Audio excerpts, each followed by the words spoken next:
সব গোলমাল হয়ে গেল। এখন বল, প্রতিশোধ দেবার জন্য বিয়ের কি দরকার ছিল? শক্তি দিয়ে ওকে কিছু করা যাবে না জেনেই বুদ্ধির খেলা খেলেছি। তুমি কি মনে করেছো কোটি টাকার দেনমোহরের জন্য সানি যে কথাগুলো বলেছিল ওটা সানির কথা ছিল? না মামা না, সেটা ছিল আমার শেখানো কথা। আমি সানিকে বউ সাজার আগ মুহূর্তে সব শিখিয়েছিলাম, সব।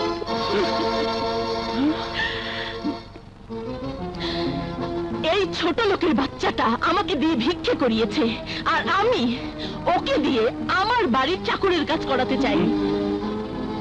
ওকে আমার হাত থেকে মুক্তি পাবার জন্য হয় আমার দিনমোহরের কোটি টাকা শোধ করে তালাক দিতে হবে, আর তা না হলে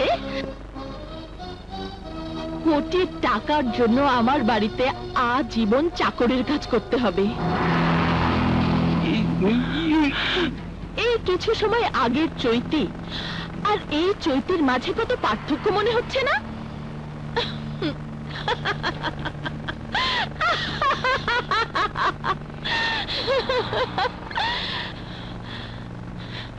একদম বোকা বনে গেছিস তাই না?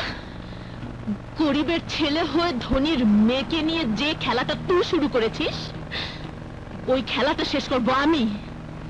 তোকে হারে হারে বুঝিয়ে দেব ধনীর রক্ত কখনো গরিবের অপমান করা সহ্য করে না। বাসর করার স্বপ্ন নিশ্চয়ই এবার তো শেষ হয়েছে। এবার চাকরদের ঘরে গিয়ে বর সাজার দামি পোশাকটা খুলে চৌধুরী বাড়ির চাকরদের পোশাকটা পরে নেই, কারণ সকাল থেকেই তো তোকে চাকরের কাজ করতে হবে। দাঁড়া,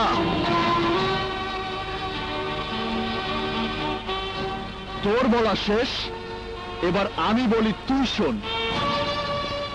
আমার সাথে মিথ্যে অভিনয় করার জন্য আমি তোকে কিচ্ছু বলবো না, কিন্তু